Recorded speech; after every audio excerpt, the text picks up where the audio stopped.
Moonpay, Mastercard, big deal. Brad Garlinghouse shout out. XRP ETF, $100 XRP, poll, bad news, technical analysis, and got all that and more, guys. All I ever ask is if you do like talking about Ripple and XRP, drop an X in the comment section, smash that like button, and share the video. Let others around the world know what is truly happening in this digital revolution. Got a jam-packed one for you here today, guys.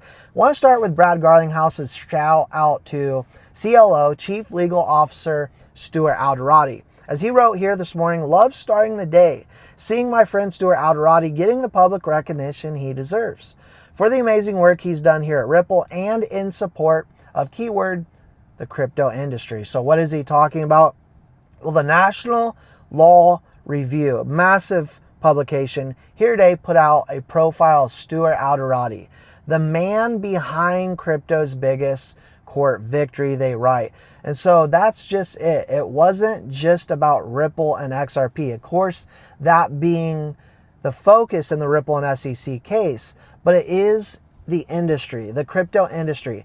As they pumped millions and millions of dollars into this, they fought for clarity. And I do believe at the end of the day, the entire industry, whether you hold XRP or not, we should be saluting them for this. Now, here today, Mastercard writes, the future of payments doesn't wait.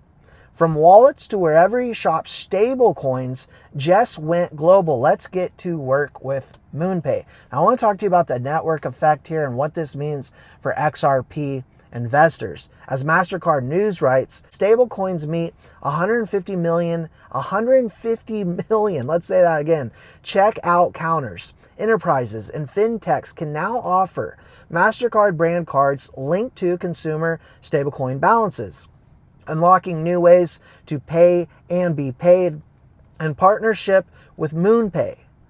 We're combining our trusted global payments networks with advanced stablecoin infrastructure to bring seamless, secure digital asset payments to life. Now, why is this a big deal for Ripple and XRP holders?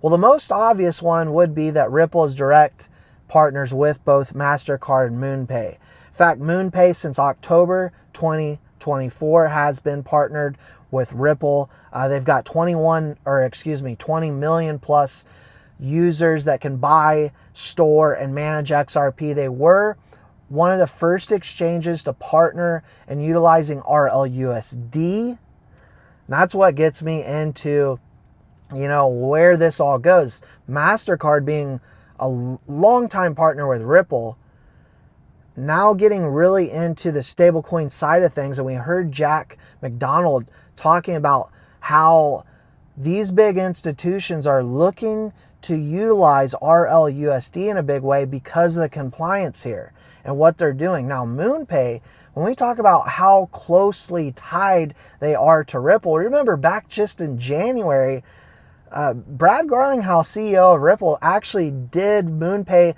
a big favor, providing emergency funding to their liquidity crisis when we saw the Trump coin, meme coin, take off and they needed liquidity. Who did they call?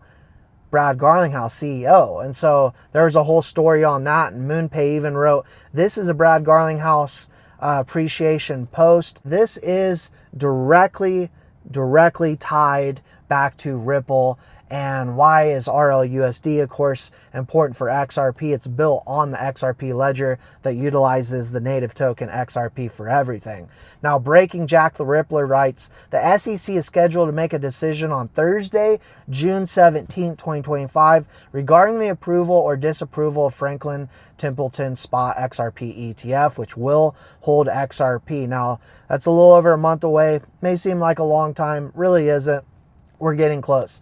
I know historically summers aren't great for cryptocurrency. However, with what we've got going for XRP, I don't think it matters. I don't think it matters because this is our year for regulations, ETFs, a lot going on. Nothing's going to stop it this year, in my personal opinion.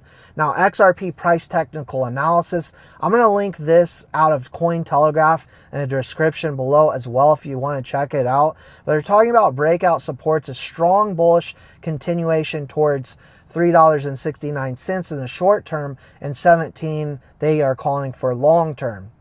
They don't give specific dates on the long term, but yesterday I talked to someone about retail versus institutional buying right now. What we've seen for retail investors, the likes of you and I, is it absolutely falling off. Institutions and whales helping support this lift, or at least stabilize XRP's price. XRP actually surged 65% in a month, with technicals pointing to another 45% rally is what Cointelegraph puts out. We have a rising wedge hinting at a 45% rally in the short term. Now, I did want to put out that today there was a hack with Coinbase.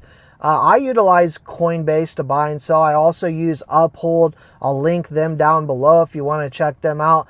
But Decent Wallet, if you want to take your funds off Coinbase, what I use is Decent Wallet. I'll leave a link down below. If you use my link, you'll get a discount. But it is smart to, once you buy on these exchanges, if you're someone that's new out there, to take it off immediately and put it in cold storage. Decent Wallet's a great wallet to do this with, and it does help. It's going to help secure and help you sleep better, secure your cryptocurrency and help you sleep better at night. Now, last night I did a poll. About 4,000 of you voted on retail investors will start flooding back into XRP, because again, it's largely institutions and whales buying right now that's holding up the price of XRP. I put they will start flooding back in either $3, $10, $20, or no opinion. Almost half of you said $3, and I tend to agree. I think once we pop past $3, that's a lot of retail selling happened around $3. And I think at $3, it will spark interest and bring more people in. Then you're going to see $10, $20, and eventually $100. That's what I want to get into, because yesterday I talked about how I believe, once we get in price discovery after all-time highs, I think we start hitting targets very quickly. We get in price discovery, surge past $10.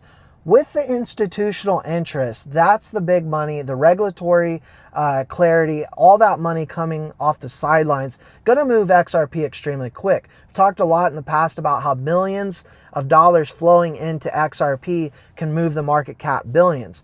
We're talking about trillions on the sidelines right now. And I mean that. Wall Street money, big institutional whale buys out there. We know the money's there, but they're not coming in until we have complete clarity. Regardless, the speculation and, with these ETFs and opening up minds and eyes out there is going to bring a lot more retail interest in as well. But right now, if you're in retail, pat yourself on the back, because you do truly know what you hold, and you do see this technology going forward and know where this is all going. Most of retail isn't paying attention day to day on these developments and the adoption that's happening in real time. So they're going to be left in the dust. And once we get price discovery and start moving into these new targets, it's going to be too late. It's going to be hard to buy XRP. Who wants to be buying, again, I've said in the past, who wants to be buying a $10, $20, $50, even $100 XRP?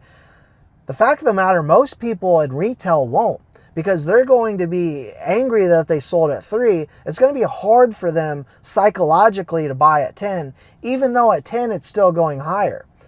Those are my thoughts, my opinions. Let me know yours in the comment section below, guys. I appreciate all your time and support.